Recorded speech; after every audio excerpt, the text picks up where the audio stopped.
I arrived at my son's birthday party with an expensive gift in my hands, but his wife whispered with disgust, "The stinking peasant is here!"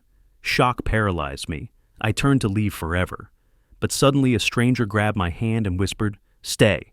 You have to see the real show." Before we continue, please subscribe to the channel and let us know where you are listening in the comments. The Mont Blanc pen cost me $850. I'd wrapped it myself that afternoon, choosing paper the color of Craig's old college apartment walls, forest green, the one he said reminded him of possibility. The box sat light in my palm as I climbed his porch steps, Saturday evening settling cool around Habersham Woods.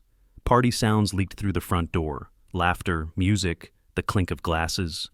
I raised my hand to knock. "That smelly hick is here already." Meta's whisper cut through the door crack, sharp enough to stop me cold. "Hide the Dom Perignon. Beer's good enough for him." God, I told Craig to uninvite him, but... Shh, Meta, he can't hear. Old man's probably half deaf anyway.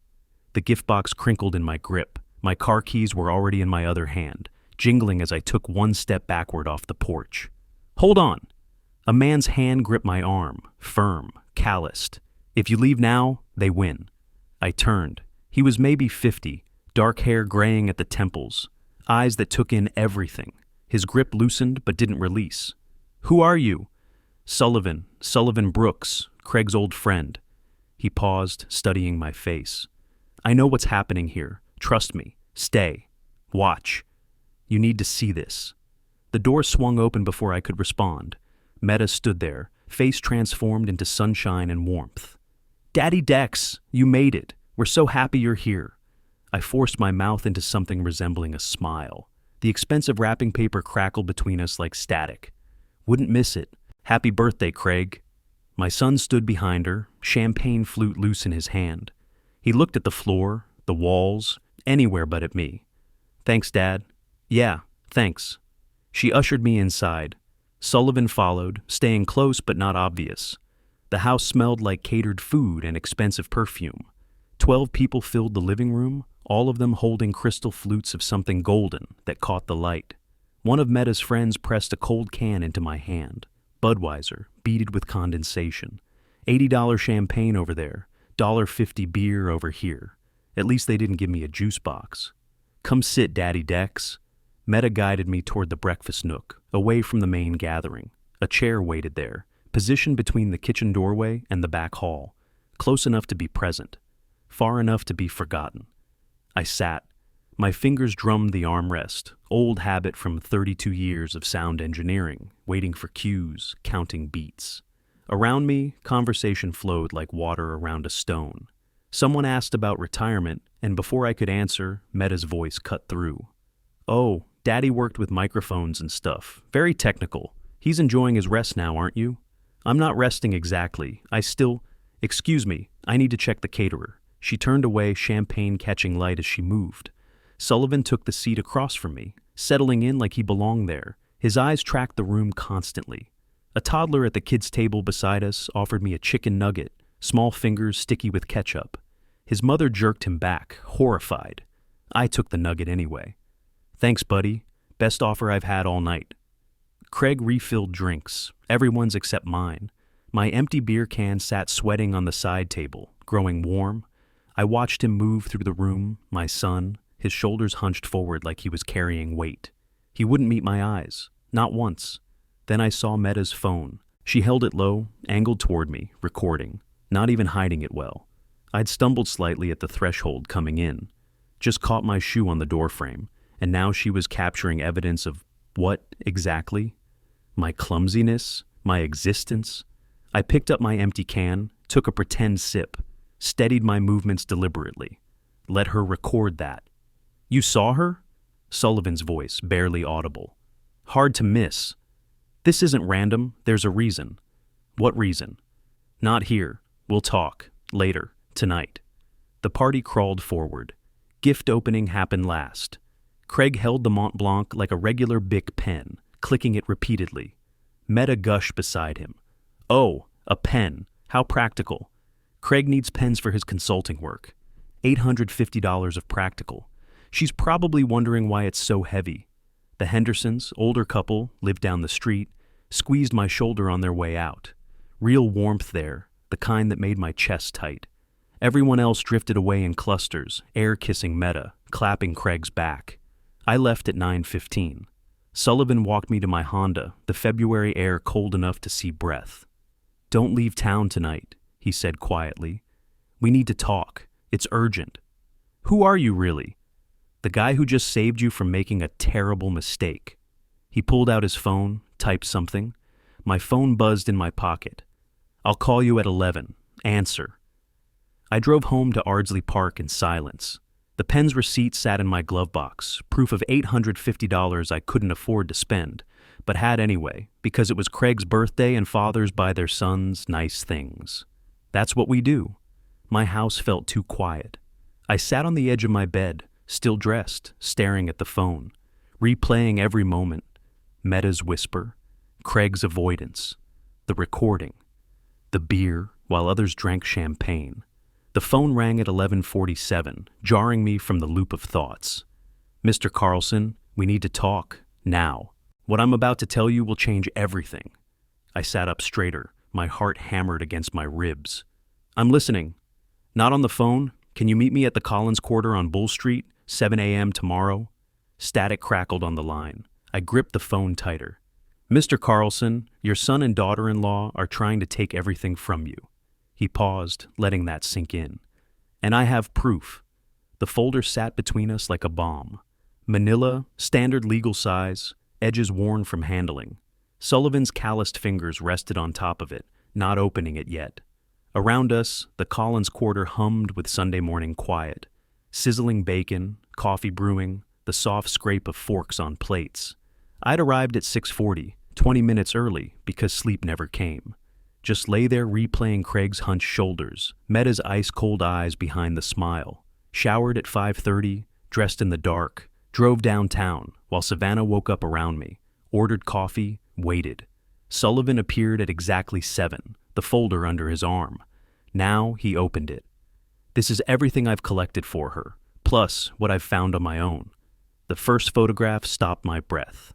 Me, standing at the Bank of America ATM on Abercorn, squinting at the screen. My hand raised, pointing at something. I looked confused, disoriented. "That's me, at the bank. Last month, January 14th. I forgot my reading glasses, I couldn't see the screen." "I know, but Meta's labeling it cognitive confusion, inability to complete basic financial tasks." Sullivan slid another photo across. Me on the sidewalk near Forsyth Park, holding my old realistic TR-8082 tape recorder, mouth moving. "Here you're talking to yourself." She means the recorder, testing audio levels.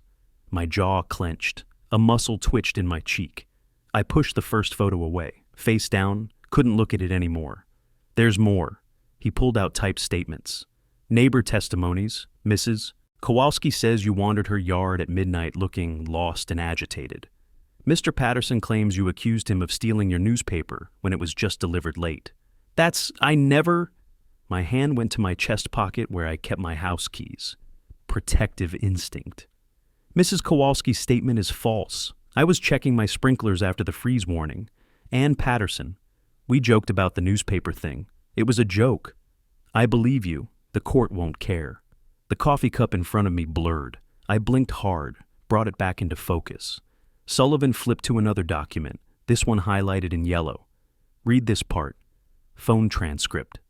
Dated January 28th. My voice sounded foreign in my own head as I read aloud. "Craig. Dad seemed really out of it yesterday. Maybe we should move faster. Meta. Perfect. I'm documenting everything. By March, we'll have enough for the petition. Craig. You really think this will work? Meta. Baby, we're 95,000 in the hole. His house alone is 380. We don't have a choice." My hand shot toward the coffee cup. Sullivan's fingers wrapped around my wrist before I could grab it. "Don't! They're going to..." My voice came out ragged, broken. "They want to take..." "I know, but breaking things won't help. We need you calm. We need you sharp." Footsteps approached. Annie, her name tag said Annie, early 50s, kind face, appeared with the coffee pot. "Everything okay over here?" Sullivan released my wrist smoothly. All good, Annie. My friend just got some tough news about his boat. Engine troubles. You know how it is. Her expression softened into sympathy. Oh, honey, I'm sorry. My ex had a boat. Nothing but trouble. Let me get you all some more coffee. Lady, my son is trying to declare me legally insane so he can steal my house. Your ex's boat engine doesn't quite compare, but thanks for the coffee. I wrapped both hands around the refilled cup. The heat helped. Something real to focus on while my world tilted sideways. Why are you telling me this? The words came out flat. Exhausted. You work for her. Sullivan leaned back, studying me. Worked, past tense. What changed? 3 years ago, I was a detective, Savannah PD, 15 years on the force. His voice dropped half an octave. That vocal shift meant something, pain buried deep. Then a witness lied, said I planted evidence. I didn't. But it didn't matter. They believed her, career gone, reputation destroyed. I'm sorry, but I don't see. I know what it's like, Mr. Carlson, when someone you trust uses the system against you, when lies become legal documents, when you're powerless. He paused, jaw working. I can't watch it happen to someone else. Not when I can stop it. My throat closed up. I looked down at the scattered papers. My life reduced to falsified evidence. My son's voice on transcripts discussing my destruction like a business transaction. I gave him everything. The admission felt like bleeding. $30,000 when his first business failed. Paid for his wedding. Helped with the down payment on that house. I thought I was helping him build a life. You were. He chose to tear us down. He's my son. I know. That's what makes this harder. Sullivan pulled one more document from the folder. Official letterhead, legal language, dates, and signatures. This is the petition draft, already prepared. They're filing March 28th with Chatham County Probate Court. I stared at the date, numbers that meant something terrible. That's 6 weeks. 40 days, actually. 40 days to either prove you're competent beyond doubt or what? Or we prove they're the ones who aren't fit to make decisions for anyone. My phone sat on the table beside the folder. I picked it up, pulled up Delilah's number. My daughter, 3,000 miles away in Seattle, living her life without knowing her brother was destroying mine. I typed, "Good morning, honey. Hope Seattle is treating you well. Miss you." Her response came fast. "Miss you too, Dad. How was Craig's party?" I stared at the screen. Couldn't tell her. Not yet. Not until I understood what came next.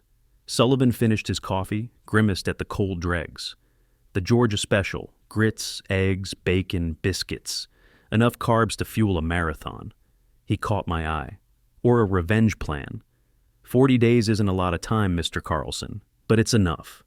I looked up from the petition, my eyes dry now, red but empty of tears. Enough for what? Something calculating shifted behind his usual calm expression, professional, methodical. Enough to make sure that when they get to court, they're the ones who look incompetent. But we need to move fast, and you need to trust me completely. He reached into his jacket, pulled out a small digital recorder, clicked it on. The tiny red light glowed between us. First step, we document everything, starting with your permission to help you. The basement stairs creaked under my weight Monday morning. Sullivan followed, his footsteps heavier than mine, more certain. I flipped the power strip at the bottom. Equipment hummed to life like waking something ancient. Tube amplifiers glowed amber, mixing board lights flickered green. The old TIAC reel-to-reel clicked 3 times before settling into readiness. This is where you worked? Still work. Retirement's boring. I adjusted the realistic TR-882 on its shelf, angled it just right. Besides, I'm not retired anymore. Sullivan moved through the space like he was cataloging evidence. His fingers traced the edge of the 1983 Ampex, skipped over labeled cassettes arranged by year, paused at the framed photo on the wall. Craig's wedding, 12 years ago. Everyone smiling, back when I thought my family was solid. This is impressive. How much of this stuff still functions? All of it. I maintain everything. I pulled out a chair at the workbench, sat. My hands knew where every tool lived without looking. You never know when you'll need a 1977 realistic or a 1983 TIAC. Sullivan set his folder on the desk beside me, thicker than yesterday. I dug deeper into Meta's boutique, Ecolux Savannah. The ecological fashion place. She's very proud of it. She should be less proud. It's a front. Money laundering for Marcus Hill. He pulled out financial records, spreadsheets with highlighted numbers. Local businessman, owns 3 car washes and a consulting firm. IRS has been circling him for 18 months. I stopped adjusting the microphone arm. You're certain? I've seen the financial records. No legitimate boutique moves that much cash while selling $1,200 hemp dresses to nobody. The mixing board controls felt solid under my fingertips. Real. Unlike everything else in my life lately. Sullivan flipped another page, and I saw Craig's name at the top. Your son has his own problems. DraftKings account, FanDuel, 23,000 in the hole. Sports betting, and online poker. He's been chasing losses since last March. Meta doesn't know. I ran my hand over the vintage realistic, feeling the cool metal and plastic. How many secrets does my family have? But I didn't ask that aloud. Instead, let's focus on the ones we can use. Sullivan watched me like he was waiting for collapse. I didn't give him the satisfaction. My hand stayed steady as I pulled out labeled USB drives from the file cabinet. 10 years of family gatherings. Every Christmas dinner, every birthday, every casual Sunday lunch. All recorded. For memories, I said, holding up the drive labeled 2014-2016. Turns out memories are useful. That's slightly creepy. Theater people document everything. Call it an occupational hazard. I plugged the drive into my computer, opened files. Meta's voice filled the basement. Laughter from Craig's 35th birthday.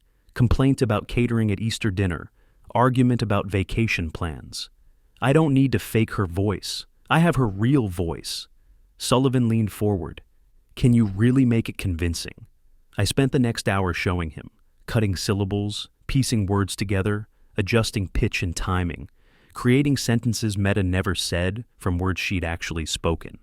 It was like editing theater dialogue, finding the perfect performance in scattered takes. The first version came together in 90 minutes. I played it back, Meta's voice, clear and sharp, talking to an unnamed friend about debts. Those creditors are idiots. We'll file bankruptcy before we pay them a dime. Let them try to collect. Sullivan nodded. That'll do it. Send it to... Wait. I played it again. Something was wrong. The audio was too clean, too perfect. 30 years of sound engineering screaming at me that this was professional-grade recording. Studio quality. This won't work.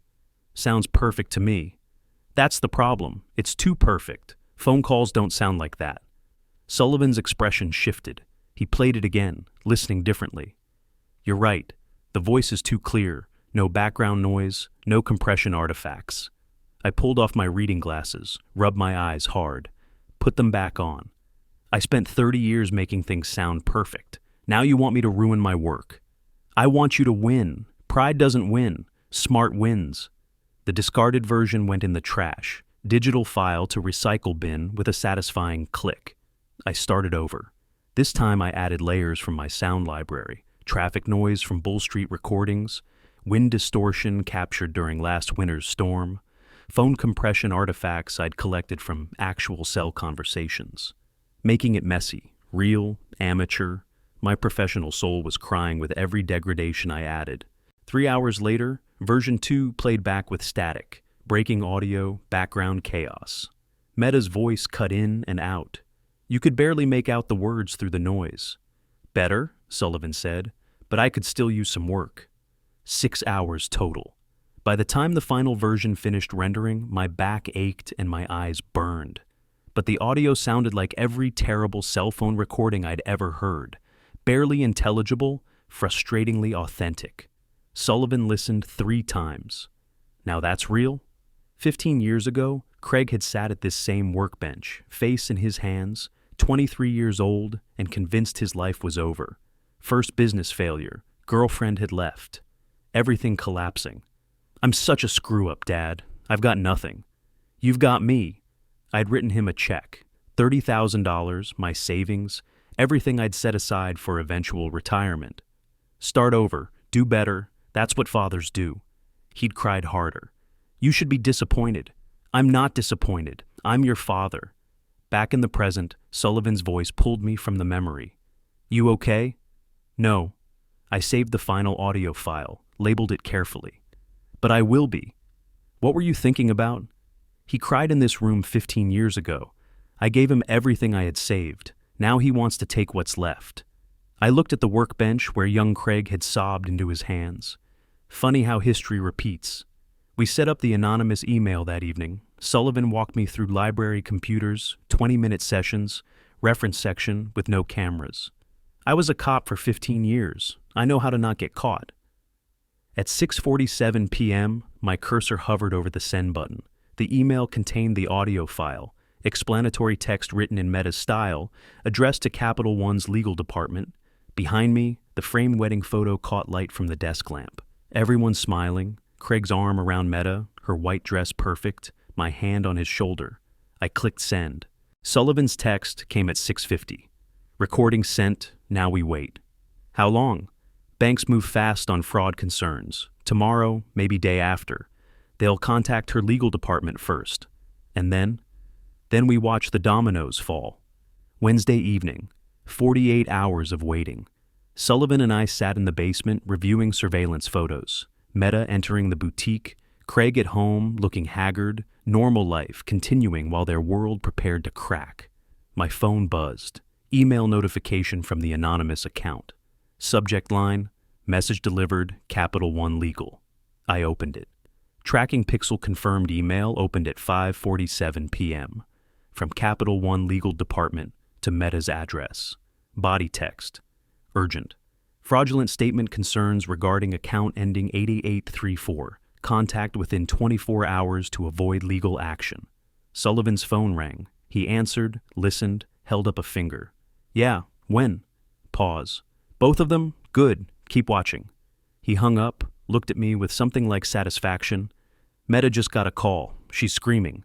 Craig came home 20 minutes ago. They're fighting. My phone rang. Meta's name lit up the screen. I let it ring 3 times before answering. Let her panic build. Daddy Dex, thank God you called back. Her voice pitched high, stretched thin. Something terrible has happened. Thursday morning, 7:30.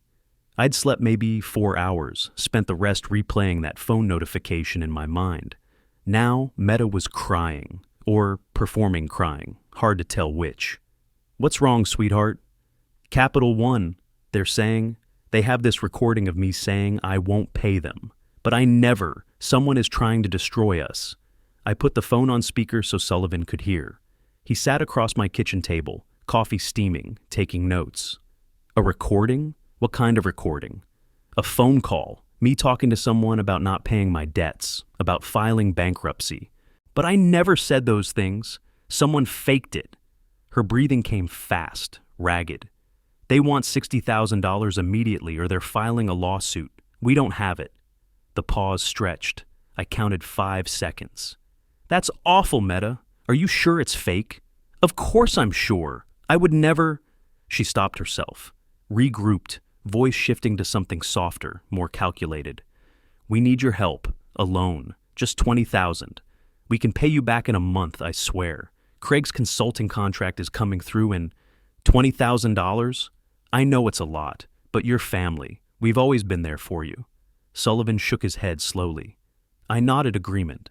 Meta, sweetheart, I'd love to help, but I'm not exactly flush right now. She kept talking, desperation bleeding through the performance, words tumbling over each other about Capital One and lawsuits and Craig's business opportunities. I let her run out of steam before promising to think about what I could do and hanging up. She's terrified, Sullivan said. Good. I sipped coffee, found it had gone cold. When do I visit? This afternoon. Bring groceries or something. Play concerned father. At 2:15, I knocked on Craig's door carrying Publix bags. Meta answered. Makeup perfect, but eyes puffy underneath. Daddy Dex, you didn't have to... Thought you might need some help. I followed her inside, set bags on the kitchen counter. Craig emerged from the home office, tie loosened, face gray. Hey, Dad. Craig. We didn't hug. I unpacked groceries slowly, milk and bread and chicken, making conversation about weather and traffic. My vintage Olympus recorder sat in my jacket pocket. Small thing, looked like nothing. Voice activated, 48 hours battery. When Meta turned to organize the fridge, I pulled it out, pretended to check my phone, knocked the recorder off the counter with my elbow. It rolled under the bookshelf against the wall. "Oh, clumsy me," Meta waved without looking. "Don't worry about it. I'll get it later." I didn't. Classic misdirection, theater training, making audiences look where you want, while the real trick happens elsewhere. Back in my basement that evening, Sullivan connected the device to computer speakers. We sat in silence as the recording played. Normal house sounds at first, TV in background, dishes clinking, footsteps. Then Meta's voice sharp. "Where are we going to get $60,000 by next week, Craig? Tell me." Craig defensive. "I don't know. Maybe your boutique. The boutique barely covers costs. You know that." The fight escalated. Glass breaking, Craig threw something. Then his confession spilled out like poison. 23,000 in gambling debts, 9 months of hiding it, DraftKings and FanDuel, and I thought I had a system. Meta's scream could have shattered windows. "A system? You pathetic. How long?" "Since last May. While I've been working my ass off, you've been..." Her voice dropped into something colder than ice. "You're exactly what your father said you'd be." My head snapped up. Sullivan paused the playback. "You never said that." "Never." The word came out flat, hard. "She's rewriting history, justifying what they're doing." The recording continued, Craig sobbing, Meta's brief moment of softness. I know you did," before her armor went back up. Then the decision. "We can't wait until March 28th. We need to file the incompetence petition next week." "Meta, that's too fast.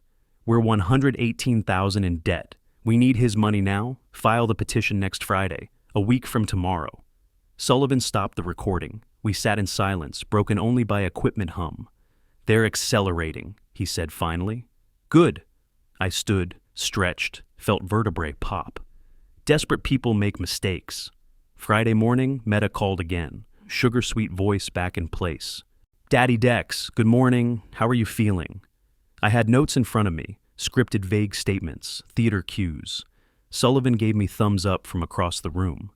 "Oh, I'm fine, honey. A little tired, but fine." I wanted to follow up about the loan. Even 10,000 would help so much. "Meta, sweetheart, I wish I could. With the medication costs, it's hard to keep up." Alert sharpened her voice. "Medication? What medication, Dad? Are you feeling okay?" "Oh, the pills. So many pills. The heart thing and what's the other one called? I can never remember the name." Sullivan covered his mouth to hide the grin. I continued, enjoying the performance more than I should. "The heart thing? Dad, what heart thing? When did you see a doctor?" "Well, of course. Doctor, what's his name? Anyway, he prescribes all these things. Memory isn't what it used to be." "Dad, I'm worried. Maybe you should come stay with us. We could help manage your medications." "That's sweet of you, honey. Let me think about it." I hung up, looked at Sullivan with something close to joy. "She bought it? Hook, line, and sinker. You should get a Tony for that performance." I spent 30 years making people believe in invisible things. Sound effects, ghostly whispers, footsteps from empty rooms. I stood, stretched again. Making someone believe I'm confused? Amateur hour. Sullivan made his move that afternoon. Burner phone, prepaid and untraceable, calling IRS tip line with detailed information about Ecolux Savannah, Marcus Hill's name, cash transactions, inventory irregularities. He read from prepared notes, no emotion, just facts. Hung up. Removed the battery. "That's done." "How long?" "IRS? Could be weeks, could be months, but once they start asking questions, Marcus will distance himself. Meta's cash flow dries up." My phone rang at 7 that evening. Delilah's name on the screen made my stomach drop. "Dad, it's me. Delilah, honey, how are you?" "Dad," Craig called me. Her voice carried weight I didn't want to hear. He said, "You're sick. Memory problems, medication issues, maybe dementia. Is this true? Why didn't you tell me?" The kitchen felt smaller suddenly. "What exactly did Craig say?" "He said you told Meta you're on medications for your heart and you can't remember the names. He's worried. He said maybe you shouldn't be living alone." She paused, breathing hard. "Dad, I'm scared. I can get a flight tomorrow if..." "Delilah, stop. I'm fine." "But Craig said..." Craig is mistaken or lying. I'm not sure which yet. Silence stretched 3 seconds. 4. What? I'm not sick. I'm not on medications. I'm perfectly healthy. Craig and Meta are... There's something going on. I can't explain it all right now, but I need you to trust me. Her voice got harder. Dad, I don't know what's happening, but I'm not waiting around while Craig tells me you're losing your mind. I'm coming home. I'm booking a flight tonight. I'll be there Sunday morning. Delilah, no, you don't need to. Dad, he's my brother. You're my father. If something's wrong, I need to be there. I'll see you Sunday. She hung up before I could argue. I set the phone down carefully on the counter. Sullivan had been listening from the doorway. She's coming? Sunday morning? Is that a problem? I looked at him. I don't know yet, but we have less than 48 hours before family dinner gets a lot more complicated. My phone buzzed. Text from unknown number. Mr. Carlson, this is Marcus Hill. I believe we should talk about your daughter-in-law's boutique. Tomorrow, 10 a.m., my office on Drayton Street. Don't be late. Saturday morning came with phone calls I didn't want to make. Delilah's flight landed Sunday afternoon. I had maybe 30 hours to figure out what version of truth to tell my daughter. Dad, why would Craig lie about you being sick? I paced my living room, picking up my vintage realistic, setting it down. My hands needed occupation. Because desperate people do desperate things, honey. That's not an answer. Craig has $95,000 in credit card debt, plus $23,000 in gambling debts Meta doesn't know about. They're drowning financially. Silence stretched across 3,000 miles. Then, and you think he'd, what? Lie to make you seem incompetent? I know he would. I have proof. What kind of proof? I looked at Sullivan across the room, nodding slowly. The kind I'll show you when you get here. Just trust me until then. Can you do that? Dad, this is insane. I know, but it's also true. Saturday afternoon, Sullivan spread new recordings across my kitchen table. They're not stopping with guardianship. There's a backup plan. What kind of backup? Forged will. They know a document forger through Marcus Hill's network. If the incompetence petition doesn't work, they'll produce a will that leaves everything to Craig. My coffee went cold in my hand. You can't forge a will. There are witnesses, notaries. They can, if they backdate it to, before you started losing your memory. Then they produce it after... He stopped. After I'm dead. Yes. Sunday afternoon, Delilah's hug at the airport lasted longer than usual. She pulled back, studied my face like she was looking for cracks. You look tired. I haven't been sleeping well. First honest thing I'd said in days. Over dinner, I explained. Craig's debts. Meta's boutique being a front for money laundering. The plan to declare me incompetent. Delilah's fork clattered against her plate halfway through. They're criminals? They're desperate. Desperate people convince themselves they deserve whatever they can take. What are they planning to take from you? I met her eyes. Everything. Sunday evening, I didn't know Delilah sent an email. Found out Monday when Craig and Meta appeared at my door at 2 p.m., fury rolling off them like heat. How dare you! Meta's voice pitched loud enough for neighbors. How dare you turn Delilah against us? I stayed calm. Serenity infuriated her more. I didn't turn her against anyone. I told her the truth. You told her lies about our finances, about my business. Is it? Craig stepped forward, face flushed. Dad, why would you tell Della we're in trouble? That's private. Is it private? Because it stopped being private when you started building a case to declare me incompetent. Meta's coffee cup slipped from her hand. Brown liquid spread across my porch. She didn't move to clean it, just stared at me. You don't know what you're talking about. You're confused. Am I? Let me test my memory. Marcus Hill. Owns 3 car washes and a consulting firm. Your business partner, or should I say, your money laundering client. The silence felt solid. Craig turned to Meta. What? What's he saying? He's making things up. Marcus Hill received notice from the IRS last Friday. Federal investigation into cash-based business transactions. Your boutique is part of that investigation. Ecolux Savannah. I smiled without warmth. Interesting name. Those economics don't quite add up. Meta's voice came out barely above whisper. You can't prove anything. I don't have to prove anything. The IRS will do that for me. They left, Meta screaming at Craig to drive. Their car rocked with argument before pulling away. Mrs. Henderson called from her yard, hearing aid glinting in afternoon sun. Everything okay, Dexter? Just family discussions, Eloise. Nothing to worry about. By Sunday night, 3 churches and a book club would know. Free advertising. That evening, Sullivan played the latest recording. Meta and Craig in their kitchen, voices sharp. If the guardianship doesn't work, we go to Plan B. Tommy can forge a will. Make it look like Dexter signed it last year, before any of this started. Craig's voice uncertain. And then what? We produce it when we need to. After the old man has an accident. Falls down his basement stairs, maybe. Tragic. But at least we'll have the will to make probate easy. Sullivan stopped playback. I sat frozen. She's talking about killing me. Yes. Play it again. He did, 3 times. Each time, Meta's voice saying, after the old man has an accident, hit like a physical blow. After Sullivan left, I sat alone with the family photo album. Found the picture of Craig at 8, missing both front teeth, holding a fishing rod at Lake Mayer. My handwriting on the back. Craig's first fish, 1995. He was so proud. My hands shook holding it. Where did that kid go? I asked the empty room. Or was he always going to become this? My phone buzzed. Delilah. Craig called, screaming about how I betrayed them. What did you say to him? The truth, or enough of it. He said you accused Meta of being a criminal. Did I accuse, or did I just mention facts? Dad, what are you doing?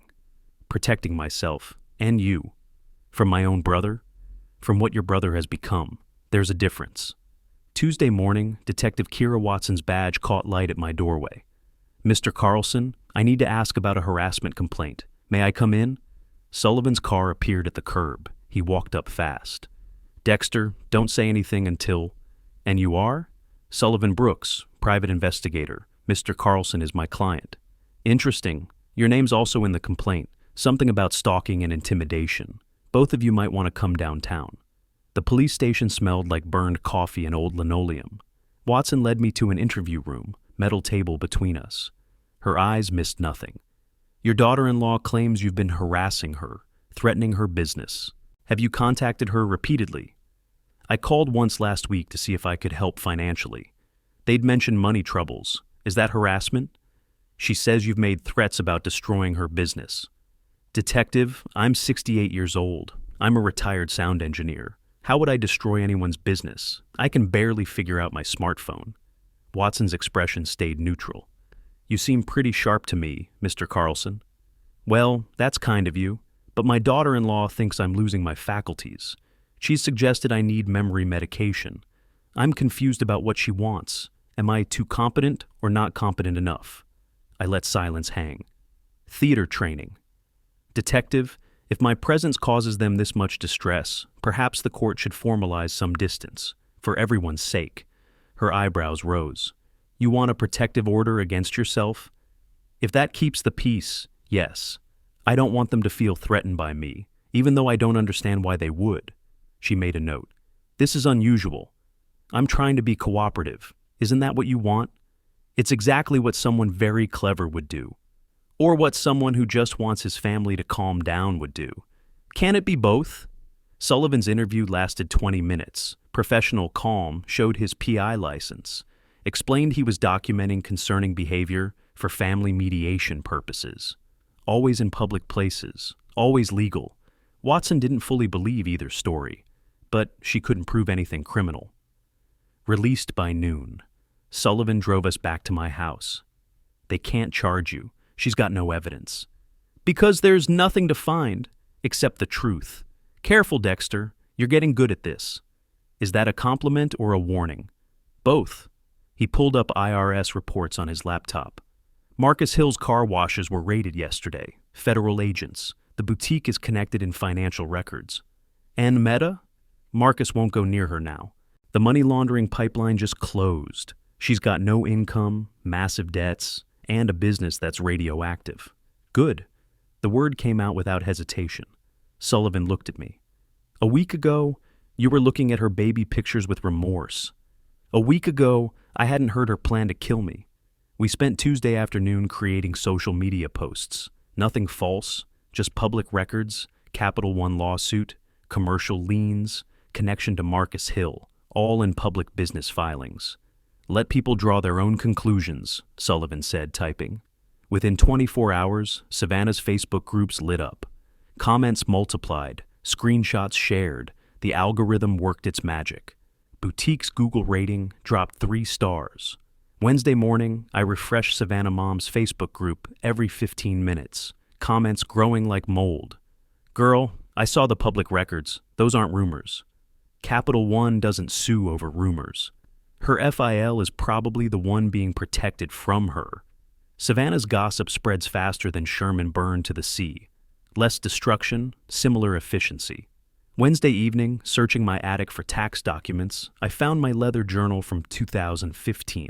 Flipped to October, my handwriting describing dinner with Craig and young Meta. She told us about growing up in a trailer park near Screven, stepfather who hit her mother, no heat in winter. She said, "I'll do anything not to be trash again." I told her she's not trash, she's family now. I closed the journal, opened it again. Couldn't stop reading. Sullivan found me hours later, sitting in darkness. Single lamp, journal on my lap, photo of young Craig on the table. He didn't turn on lights, just sat in the other chair. Long silence.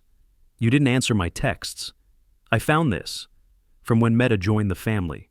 And she wasn't always like this. She was scared, damaged, trying to escape poverty. Lots of people grow up poor, Dexter. They don't all plan murders." I know, but I told her she was family. Promised she'd never be alone like that again. Now, I'm destroying her. She's destroying herself? You're just accelerating the process. Is there a difference? Sullivan leaned forward. You want to stop? I don't know. They were planning to kill you. After he has an accident. Those were her words. I know. So what's the problem? The problem is I still remember her as that scared 26-year-old, and him catching his first fish. Destroying them still feels like destroying family. Sullivan's voice softened. Good. What? It should feel wrong. The day you can destroy someone without feeling anything is the day you're no better than them. You can be ruthless and still be human. That's the balance. Thursday morning brought photos from Sullivan's surveillance. Boutique with closed sign. Meta visible through window, on phone, gesturing frantically. No customers. Another photo. An hour later, Meta leaving, shoulders slumped, locking empty store. Her Facebook post appeared Thursday afternoon. Sometimes people you trust most turn out to be your biggest enemies, spreading lies. But the truth always comes out. Always. The comment section was brutal. I read them all. Thursday afternoon, Sullivan followed them to Kimball & Associates, family law firm. They're moving forward, he texted. I typed back, let them. Friday morning, 6:47. My phone rang. Unknown number. Mr. Carlson, this is Kimball & Associates. We represent your son, Craig Carlson. We've filed a petition for guardianship based on incompetence, along with a civil suit for defamation and intentional infliction of emotional distress. You're being sued for $500,000. You should retain counsel immediately. The line went dead. I sat holding the phone. Sullivan appeared from the guest room where he'd crashed after late surveillance. $500,000. They're trying to bury you in legal fees even if they lose, or force me to settle, pay them to go away. Will you? I looked at the journal from 2015 still on my coffee table, then at my phone, then out the window at sunrise over Savannah. No, now we go to war. My phone buzzed. Text from unknown number. Mr. Carlson, this is Kira Watson, SPD. Unofficial message, be careful. Whatever you're doing, they're dangerous. They filed that petition same day they filed police complaint. They're planning something bigger. Friday morning, Kieran Adams spread documents across his mahogany desk. The lawsuit complaint sat on top, $500,000 in bold print. This is nuisance litigation. They're trying to drain you financially even if they lose. How much to defend? 30,000, maybe 40. Depositions, motions, expert witnesses if it goes that far. I touched the number, 500,000. Kieran's hand covered mine. Don't let the number scare you. It's theater. I know theater. Let's put on a show. Thursday night, I'd made a mistake. Exhausted, working 16-hour days, I'd created an audio recording using new AI voice synthesis. Meta's voice confessing to the incompetence plan, perfect ammunition for our legal response. I'd been so confident in my skills, so sure I could make it real. Friday afternoon, Kieran called. "Dexter, we have a problem. The recording you sent, expert says it's synthetic, AI generated. Sections have artificial artifacts." My stomach dropped. "That's impossible. I created that from—" I stopped, realized my mistake. I used voice synthesis to fill gaps. I thought I could make it sound real. "They're calling it a deepfake, saying you're fabricating evidence." His voice went quiet. "This could actually work against us. They'll claim you're the one acting irrationally, making fake recordings, paranoid behavior." I sat in my basement, staring at equipment that had been my identity for 32 years. The letter from Meta's lawyer sat beside me. "Your client has fabricated evidence using artificial intelligence. This is fraud, potentially criminal. Mr. Carlson's competence is now seriously in question. What elderly person creates deep fakes?" Sullivan arrived, read the letter, looked at me. "This is bad." They flipped the whole narrative. We sat in silence. Then Sullivan's head snapped up. "What if we claim Meta created this recording and planted it to frame you?" "That's insane." "Is it? She's already fabricating evidence. She's working with document forgers. She has motive and means. We claim she's projecting, accusing you of what she's actually doing." I stared at him. "That's either brilliant or crazy. Best ideas are both." We spent Friday evening building the defense. Meta had access to AI voice tools through Marcus Hill's document forger contact. Had motive to discredit Dexter's evidence before he could use it. The fake recording was her attempt to make him look incompetent, creating false evidence of him creating false evidence. Saturday morning brought federal agents to Ecolux Savannah. Sullivan's surveillance photos arrived in real time. Agents in windbreakers, boxes of records seized. Meta on the sidewalk with phone pressed to her ear, gesturing frantically.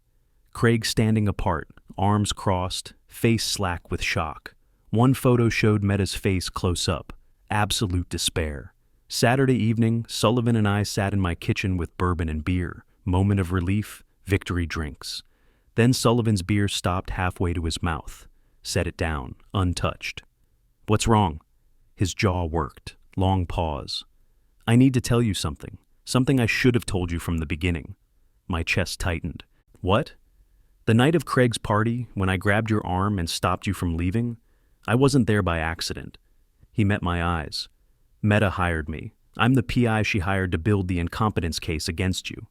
The kitchen tilted. "You worked for her?"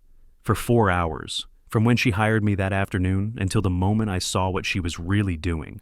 I've been on the wrong end of fabricated evidence. I couldn't help her do it to someone else." I stood abruptly, chair scraped floor, backed away from the table. "You were her spy?" "For 4 hours. Then I was her saboteur." He stayed seated, hands visible. "I took her money, and then I stopped her plan." "You lied to me for 3 weeks." "I didn't lie.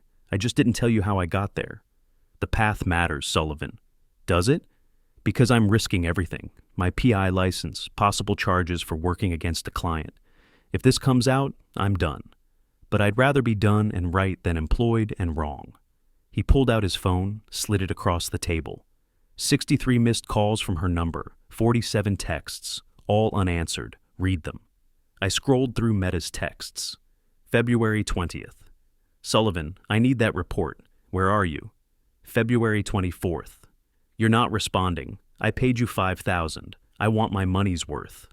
February 27th. "I'm calling the licensing board. You're a fraud." "She paid you $5,000?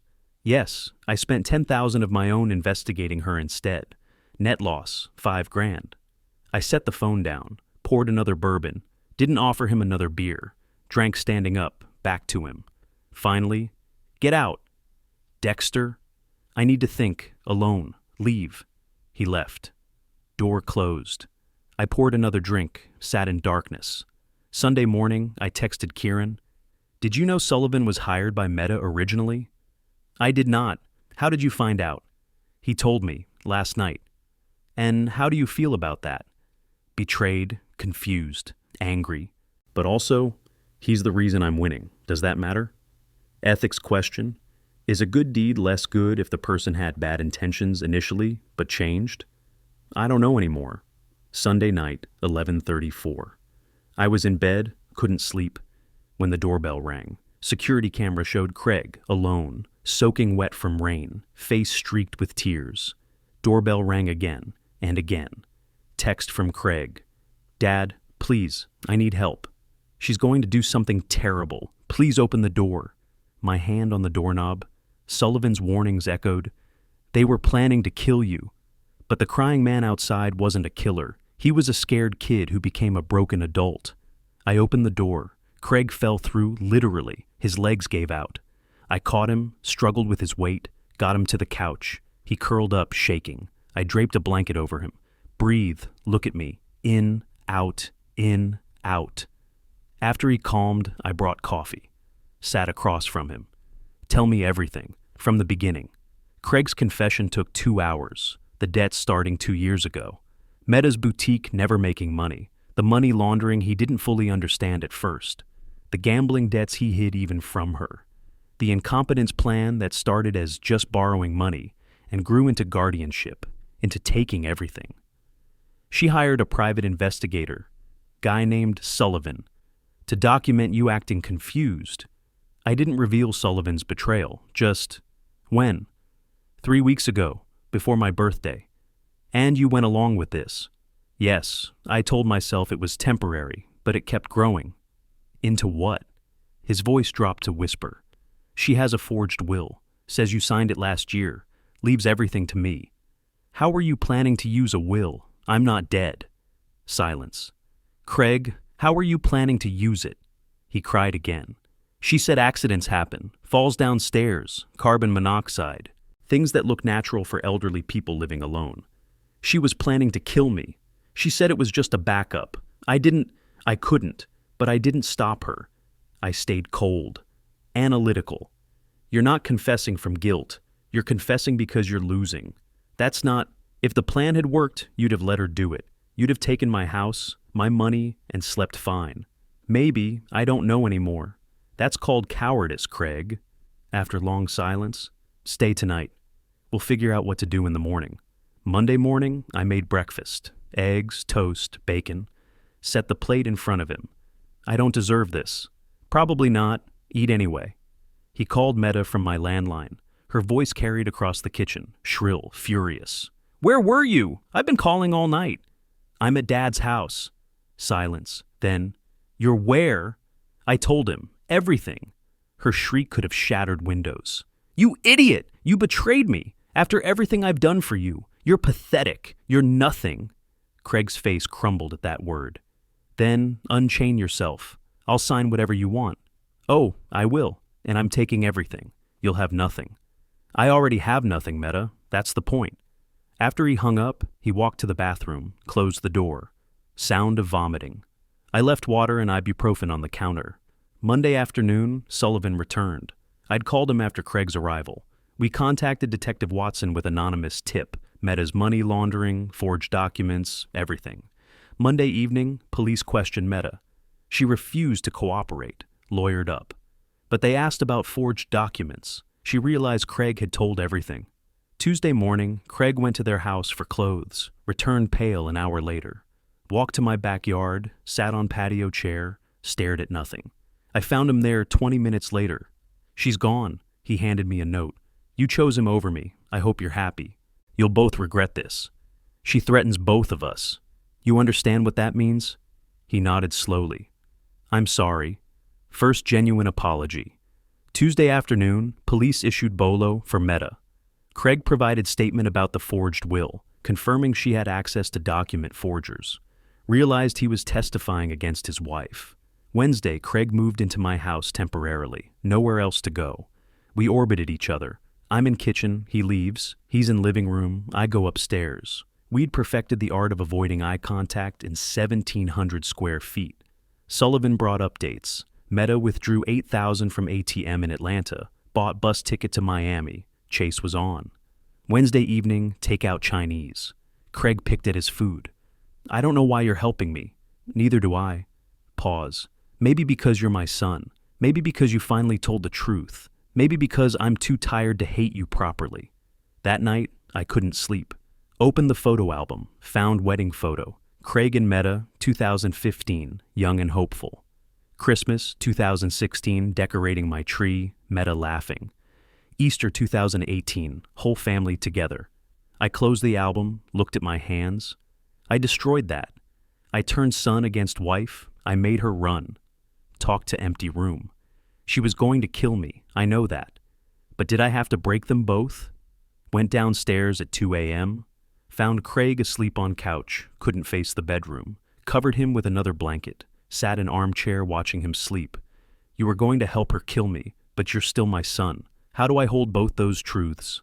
Thursday morning, Sullivan arrived early. Found me still in armchair, Craig still asleep. You been up all night? Thinking? About what? Whether winning feels anything like I thought it would. Wednesday night, 10:47 p.m., my phone rang. Unknown number, heavy breathing, then Meta's voice, cold. You think you've won? You've turned my husband against me, destroyed my business, got police involved. You think this is over. Meta, I'm not finished. You took everything from me. I'm going to take everything from you. You already tried. You failed. Laugh, unhinged. That was just the preview. Tell Craig I said goodbye. Tell him I hope you're worth it. Meta, where are you? Close enough. Line went dead. I stood, walked to Craig's room, opened the door, empty bed, window open, screen removed, Craig's phone on nightstand, text message from Meta, time stamped 10:30 p.m. Meet me at the boutique, alone. We can still fix this. I love you. Thursday morning, Detective Watson called. We found her, Atlanta bus station, trying to buy a ticket to Miami with cash. She resisted arrest. It wasn't pretty. I sat at my kitchen table, Craig across from me, coffee untouched.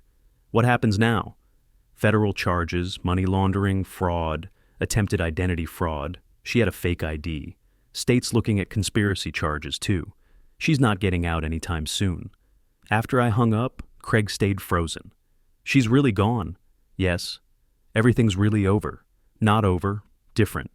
Sullivan arrived an hour later with newspapers. Local coverage, Meta's mugshot plastered across the front page. Hair disheveled, makeup smeared, eyes wild. I studied the photo. She looks like a stranger. That afternoon, foreclosure notice arrived. Sullivan handed me the envelope. He'd previewed it. I slid it across the table to Craig without opening it. For you. He read it, face drained of color, set it down like it might explode. 30 days to vacate the house he'd shared with Meta.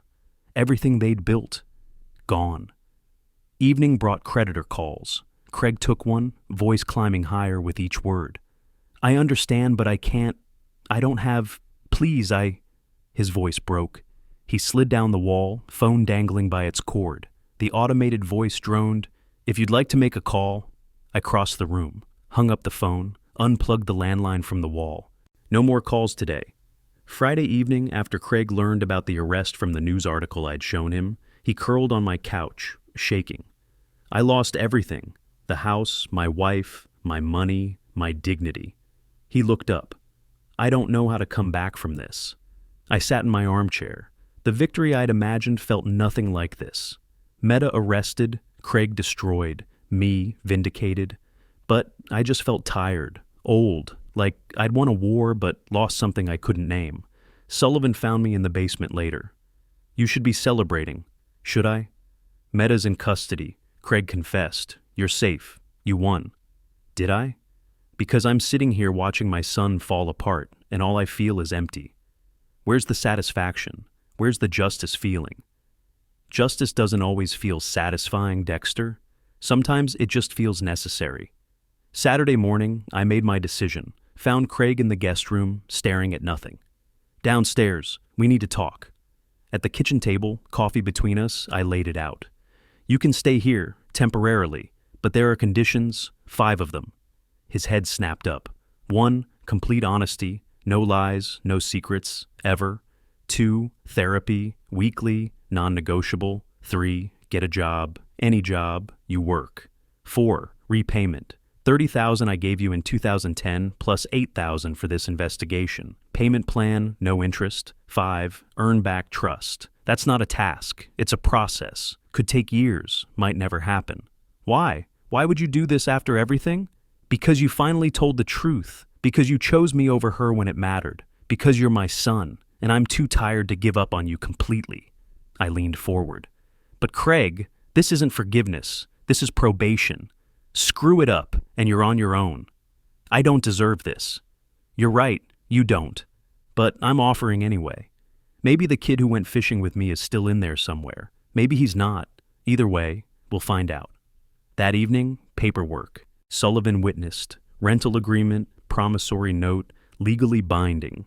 Craig's hand shook signing his name. First signature was illegible. I pushed it back. Again, legibly. He signed carefully. I signed steady. Slid copies across. Keep yours. Remember what you promised. Later, alone, I texted Delilah. Craig's staying here. Conditional. Contracted. Her response, if he hurts you again, I'll hurt him. Deal. I sat in my armchair that night, bourbon glass untouched. Looked toward the guest room where Craig was sleeping, or trying to. My son upstairs, my enemy in custody. My home my own again. So, why didn't it feel like victory? Week later, letter arrived. Chatham County Detention Center return address, Meta's handwriting. Mr. Carlson, I would like to request a meeting. There are things I need to say. Please. Sullivan said, don't go. It's a trap. Maybe. But I want to look her in the eyes. I want to see what's left of the person who tried to kill me. Why? Because I need to know if she's sorry or if she's just sorry she got caught. There's a difference. Monday morning, I drove to the detention center. Sullivan offered to come. I refused. This is something I need to do alone.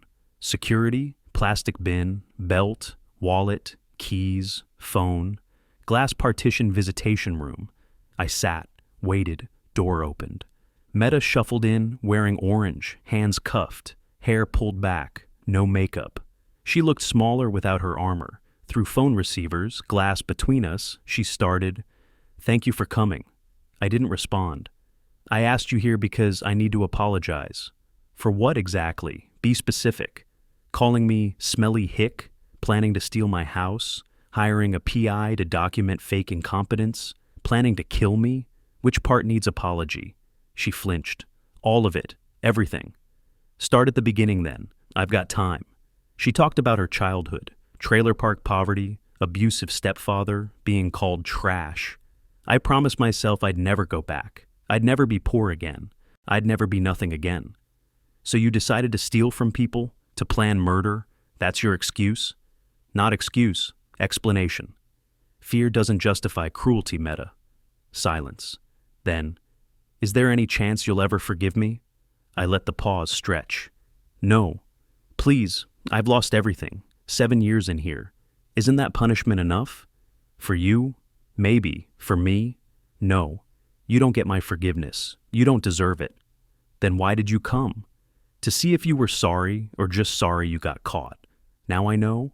I stood. "Ask Craig in 10 years. If he's still around after what you put him through, maybe he'll forgive you. I won't." I hung up the phone mid-sentence, walked away, didn't look back. Meta's voice calling after me meant nothing. April brought routine. Craig found work, warehouse job, $15 an hour. Came home exhausted every night, made dinner, paid first month's rent, $400 cash in an envelope. I marked it in my ledger, wrote paid very clearly. Mrs. Henderson cornered me at the grocery store. "Such a scandal, your daughter-in-law in jail, but we always thought something was off about her." I pushed my cart past. "Excuse me, Mrs. Henderson." May brought Delilah for a long weekend. Awkward family dinner, 3 people, silent table, silverware scraping plates. She tried, "This chicken is good, Craig." "Thanks." More silence. After dinner, she cornered him in the hallway.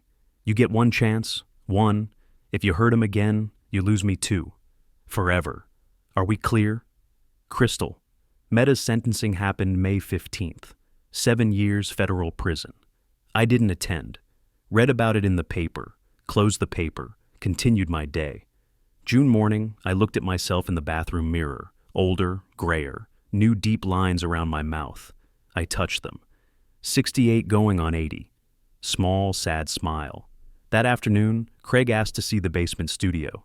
"I want to understand what you do, what you love." We spent an hour there. I showed him the realistic TR 8082.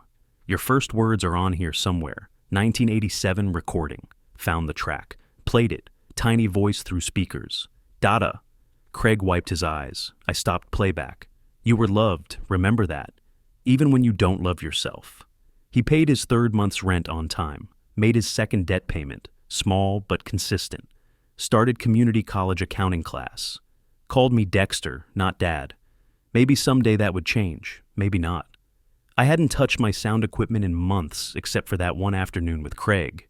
The tools of my revenge felt tainted. My passion, my identity, my 32-year career, all different now. Sullivan noticed. You should get back to your recordings, the city sounds you love. Maybe, not yet. June evening, I sat on my front porch. Iced tea, ice melting, Savannah sunset, painting everything gold. Craig visible through the window, making dinner. Sullivan's car pulled up. He climbed the steps, sat in the second rocking chair I'd bought recently. How are you? Tired, old, surviving. That's about right. Craig inside, making spaghetti. He's getting better at it. Progress. Small progress, slow progress, but progress. Our chairs creaked in rhythm. Cicadas started their evening song. Mrs. Henderson waved from her garden. You did good, Dexter. Did I? I destroyed a marriage, put someone in prison, aged 10 years and 3 months. My son calls me by my first name. You protected yourself. That matters. Does it feel like it should matter more? Victory's not always satisfying, but you're here. You're safe. You're in your home. That's victory. I thought about that. 3 months ago, I was at war. Today I was rocking on my porch with a friend. My son was inside making dinner. I was safe in my own home. Was this victory? I didn't know. But it was mine. I paid for it, dearly, and I'd live with the cost. The door opened. Craig stood there holding 3 plates. Thought you might want to eat outside. It's nice tonight. First time he'd brought dinner to me. Small thing, but something. He set plates down. We ate in silence. Spaghetti and quiet conversation about work, about weather. Unremarkable. But unremarkable was exactly what I'd fought for. The right to ordinary evenings in my own home. Craig set down his fork. Dexter? Yeah. Thanks. For what? For not giving up on me. Long pause. I looked at him across the small porch table. My son, who'd tried to help his wife steal everything from me, who'd confessed, who was trying. Don't thank me yet. You haven't earned that. I know, but I will. I didn't respond, but I didn't disagree either. Later, after Sullivan left and Craig went inside, I sat alone watching the last of the sunset. Thought about Meta in prison, Craig in my guest room, my house, still mine, the cost of keeping it. Tomorrow, Craig goes to work. Tomorrow I have coffee and check my garden. Tomorrow, life continues. It's not the ending I imagined. It's better and worse at the same time. But it's mine. The cicadas sing, the chairs rock, the sun sets. Home. If you like this story, please like this video, subscribe to the channel, and share your impressions of this story in the comments. To listen to the next story, click on the box on the left. Thank you for watching.